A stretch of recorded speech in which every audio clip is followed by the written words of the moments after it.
بسم اللہ الرحمن الرحیم۔ آج 10واں روزہ ہے اور پہلا عشرہ اس کا آخری دن ہے، پہلا عشرہ ختم ہو رہا ہے۔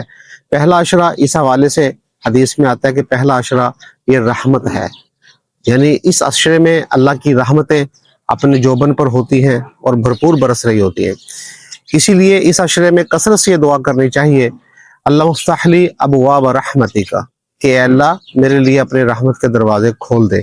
تو 9 دن گزر گئے، 10واں دن یہ اختتام کی طرف جا رہا ہے، تو جو باقی لمحات ہیں اس میں زیادہ سے زیادہ اللہ سے رحمت طلب کریں اور زیادہ سے زیادہ اللہ سے دعائیں کریں، کیونکہ اللہ کی ایک رحمت وہ اتنی وسیع ہے کہ پوری کائنات کو وہ ڈھانپ لیتی ہے۔